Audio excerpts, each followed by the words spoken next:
I feel like I should apologize for the bank robber look. Since the last time I saw you, I have had COVID. And while I have no symptoms and I'm well past the isolation period, out of an abundance of caution, I'm staying masked, and we're going to do communion a little differently to make sure I'm not touching the elements you get, etc. Because you don't want what I have. Enough of that. This morning's gospel reading is from the 14th chapter of John, verses 1 through 14. Jesus here is speaking to his disciples. Do not let your hearts be troubled. Believe in God. Believe also in me. In my Father's house there are many dwelling places. If it were not so, would I have told you that I go to prepare a place for you? And if I go and prepare a place for you, I will come again and will take you to myself, that where I am, there you may be also. And you know the way to the place where I'm going. Thomas said to him, Lord, we do not know where you are going. How can we know the way? Jesus said to him, I am the way and the truth and the life. No one comes to the Father except through me. If you know me, you will know my Father also. From now on you do know him and have seen him. Philip said to him, Lord, show us the Father, and we will be satisfied. Jesus said to him, have I been with you all this time, Philip, and you still do not know me? Whoever has seen me has seen the Father. How can you say, show us the Father?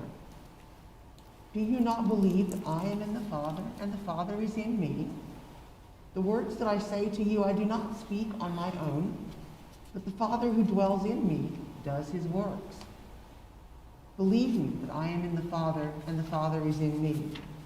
But if you do not, then believe me because of the works themselves. Very truly I tell you, the one who believes in me will also do the works that I do, and in fact will do greater works than these, because I am going to the Father. I will do whatever you ask in my name, so that the Father may be glorified in the Son. If in my name you ask me for anything, I will do it. This is the word of the Lord. Thanks be to God.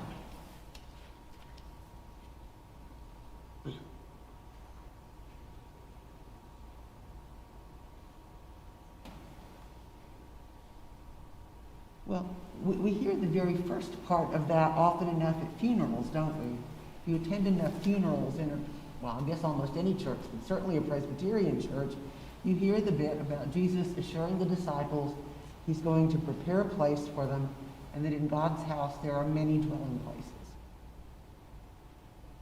Those are tremendously comforting words when we have lost someone we love, or even when we are faced with the possibility of our own death. It's good to know that God is in control even beyond the point of death. But this passage is about much, much more than Christian dying. It also has a lot to say about Christian living, about a life that is often characterized by ambiguity and tension. It's a life lived in between the promises of Christ and the fulfillment of those promises. This passage helps us to think about how we deal with the tough questions that we sometimes raise to God, and the fact that we're not always going to get answers that we can use right away, or an answer that immediately makes sense to us, or even an answer that doesn't raise more questions than it answered. And many people, and I assume this applies to most of us here, turn to religion, to faith, to God, whatever you want to call it, to help us find answers. That's good, because that's where we need to look, but it's not as simple as some would have us believe. You remember, this has been a few years now, but it used to be that it seemed like on every second or third car you'd see the bumper sticker that said, Jesus is the answer. And it always made me want to ask, what was the question? Imagine that your church's nominating committee is having a meeting. And they're sitting around a table with some copies of the church directory and asking the Lord, who should we ask to be on the session for the next 3 years? And the answer comes back, Jesus.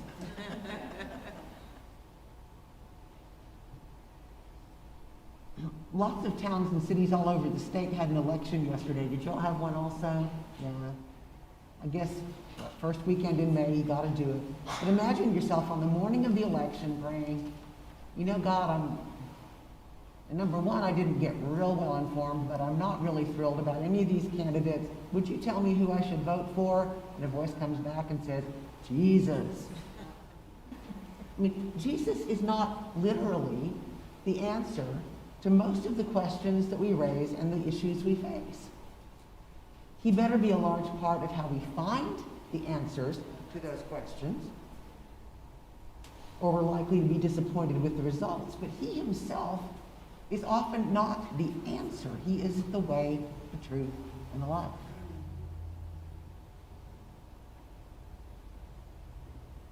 But even that's kind of ambiguous, isn't it?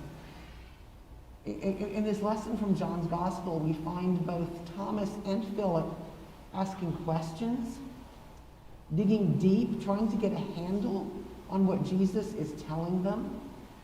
It's like they've gotten the idea that his earthly life is about to come to an end, and they're going to have to go on, and they're really not sure how they're supposed to go about doing it. They seem to understand up to a point, but they haven't yet figured out how they're supposed to carry it over into real life. So Thomas, for example, is puzzled when Jesus talks about the way. He says, show us the way where you're going. And Jesus says, I am the way. Well, that's true, but I think Thomas was looking for something that looked a little more like a road map or a GPS, a God positioning system, right? Follow these steps here, and you'll be sure to get there. And there are faith traditions in the world that do lay it out for you in a kind of neatly organized system. Buddhism talks about an 8-fold path for you to follow if you want to reach enlightenment. 1, 2, 3, up to 8, and there you are. Islam talks about the 5 pillars, 5 practices that you must undertake if you want to be a faithful Muslim. You do those 5, you've checked it off, you've done it. I mean, even Judaism in Jesus' day was understood quite clearly to have a long list of commandments, which if you kept them were understood that would keep you on God's good side, as opposed to those tax collectors and sinners who better look out. But as we see in Jesus' conversation with Thomas and Philip and the others, our faith does not give us the answers quite that specifically. We as followers of Christ are quite frankly given a lot of responsibility for our own journeys. And so a decision that's absolutely right and faithful for my life might be absolutely wrong for yours, and vice versa. Because even though we are all God's children, we are God's individual children. And for each of us, our following of Christ, the way, will take us different ways at different times. That can be a hard way to live. Yeah, I'm not going to lie to you about that. It's not always a simple matter to know whether we're doing the right thing or living the right way. And the more complex our world keeps getting, the more confusing our decisions are, the more possible options we have, the less sure we are that we know what the right thing is to do. Which is why fundamentalism is such a popular choice among many. It puzzles the heck out of me that I can understand it intellectually. If I, honest to God, don't trust my ability to make a decision in conversation with God, or if I've already made bad choices in my life so that I don't trust myself to do the right thing because I've proven I won't, It's nice to think that there's someone else who can tell me how to fix it, and if I just do what they tell me, everything will be fine. And there will always be people willing to do that for us, for me, for you. People who have all the right answers and are quite happy to tell you that their answers should also be your answers, and anyone who doesn't go along with it is quite literally going to hell in a handbasket. But I'm quite certain, and I'm pretty sure the Bible is clear about this as well, that we don't get to know it all. At least we don't get to know it all until we ourselves have reached God's house with many dwelling places. Then we'll know all kinds of stuff. We are called upon to live our lives in the best way we know how, realizing that we don't have all the answers. Much of the time we have to live by faith and not by sight. As we heard with the children, we have to grow in grace and in knowledge. We grow. We're not there yet.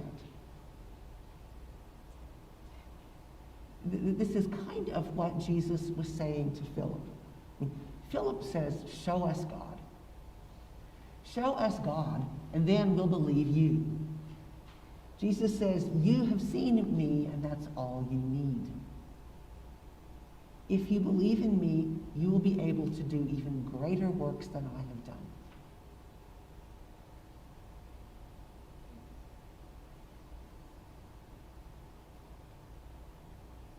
I suspect most of us are kind of like Philip. We want to see it. We want to have all the details. We want all the information. We want to gather the facts before we make a decision, especially a really important one. And it doesn't work that way.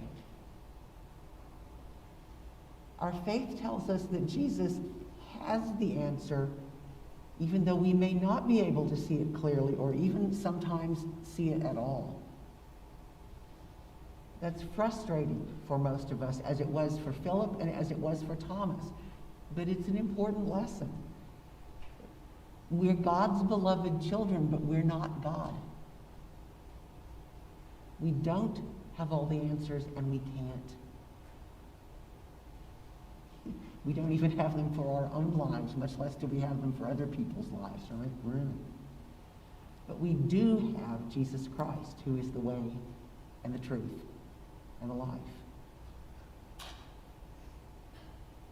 Granted, he's not always as clearly marked a way as we might want. Granted that his truth is sometimes hidden and can be hard to see in the midst of everything else around us.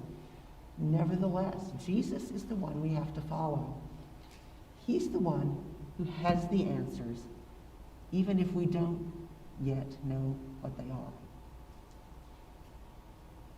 He is the life that we must trust with our own lives, even if we can't always see where he's leading us, perhaps especially when we can't see where he's leading us. It's not easy to do. We all stray at one time or another. It's why the Bible is so fond of comparing us to sheep. It's not a compliment, right? When we are walking by faith and not by sight, we do stumble sometimes. We do trip and fall occasionally. We do occasionally wander off the path altogether and have to be yanked back.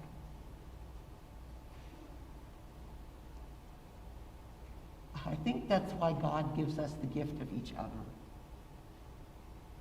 Because we do need to be cared for and bandaged up and set on the right path once again. We are important to one another, but it is Christ who is ultimately our way, our truth, and our life. He alone knows what we need and how to get us there. We don't have to have all the answers because he does. And believe it or not, that's enough.